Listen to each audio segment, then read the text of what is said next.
What's up, fam? Hope everybody's doing fantastic out there. Today we've got another pretty awesome little blade for you, and coming from Giant Mouse, so definitely one that I am excited to show you guys. This is the Giant Mouse Ace Rio, named after the Rio Car Company, out of Lansing, Michigan.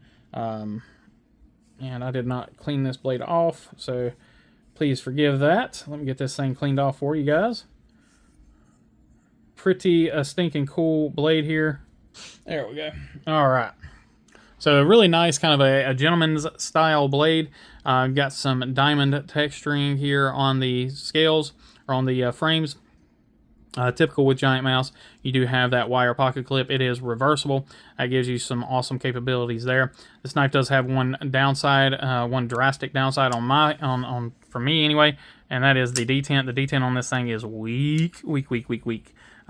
But that can be adjusted, so I'm not too awful mad at that. But anyway, let's go ahead and take a look at this knife up close and personal here after we go over some specs. You're looking at a 3.325 inch blade, 7.94 overall. They claim 2.7 ounces, and I'm showing 3.1 on my scale.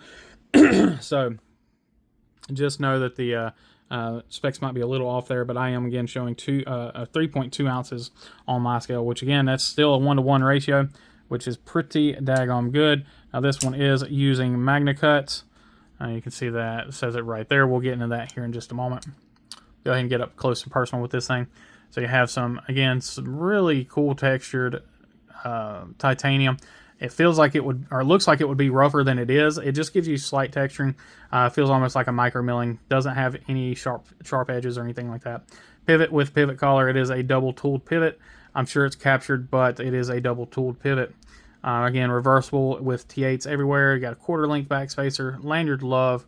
Lefty love. They're just loving everybody here. Now it is single screw, so there your screw does go through. It doesn't have a screw on this side as well. Frame lock design. Now here's something that's really unusual. On your frame lock, you do have a screw that pokes through. So I'm not sure how I feel about that. It feels very,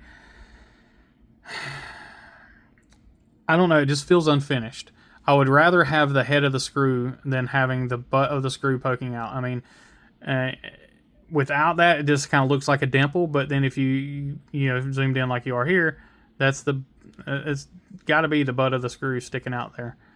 Maybe I'm wrong, but it doesn't look like I'm wrong. It looks like that is the butt of the screw sticking through on the frame lock there. And what that is the screw for the, there we go, for the lock bar insert. There's your screw. And your detent and everything, and it's that screw there. So I would really rather not see that. I do think that gives it kind of a weird unfinished look, but that is, that and the detent are kind of on my only qualms with this knife. I do like it other than that. Beautiful satin on this Magna Cut blade. Jimping is non-functional, but it's crown jimping right there. So it just is what it is.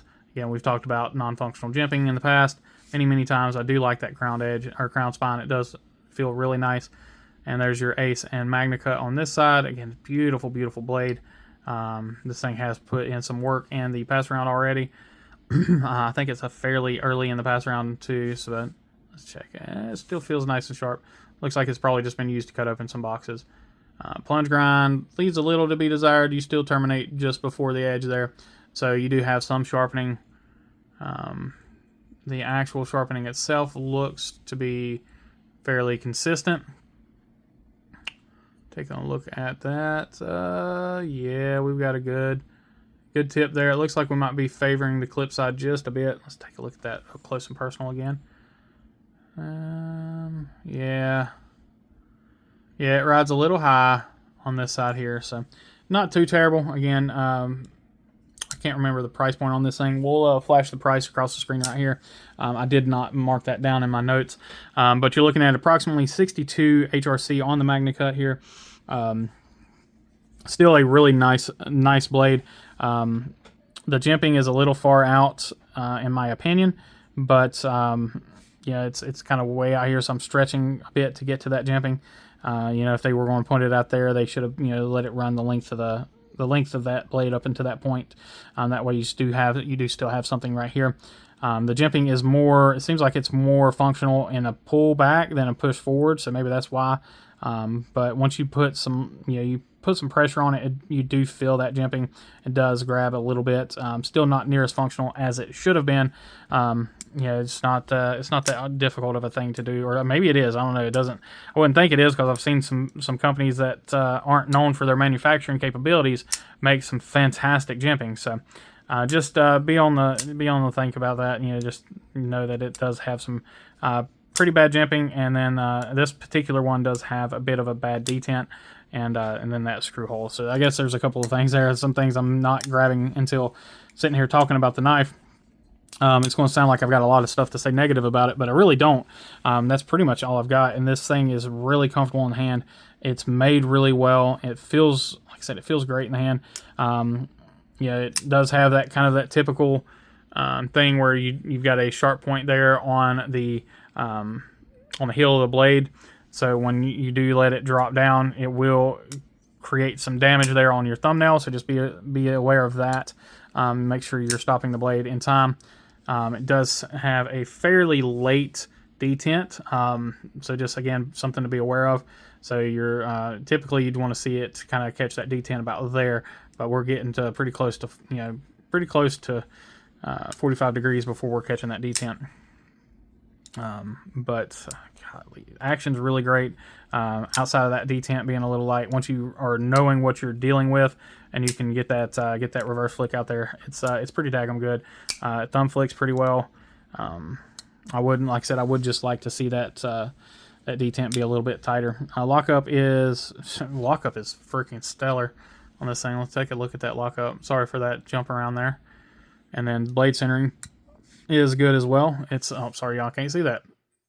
Blade centering is really good as well, so no issues there.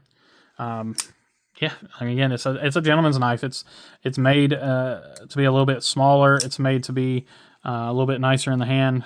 For folks like me, carrying right, cut with left, with that right pocket clip, it feels really good. Right hand with your pocket clip, again, it feels fine. You don't feel it's one of the reasons why I absolutely love wire pocket clips, is even if you can feel the bill, it's not giving you any issues. But wire pocket clips seem to always carry really well, and they always feel really good in the hand. So I have no issues with a wire clip, other than, I mean, they do kind of look a little downgrading for a probably a $300 knife. I'm assuming, you know, knowing Giant Mouse, it's probably in the 300 range. Again, I put that price up there previously for you. But yeah, outside of that, guys, this is a pretty stinking cool knife. Let's go ahead and look at some of the hardware here. I'm sure it's all T8s, but I'm going to grab both of them here.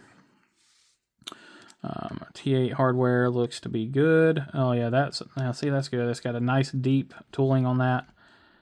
Tooling on that's pretty good. Yeah, the tooling on these screws are phenomenal. I mean, just absolutely phenomenal. So I wouldn't hesitate to pick one up if it's one that you like the looks of. You can always retune tune that detent, and once you get rid of that kind of that sloppy detent, then you're looking at a knife that does pretty much everything well. It's going to slice like crazy, and that's you know, full height flat grind, fairly thin blade stock.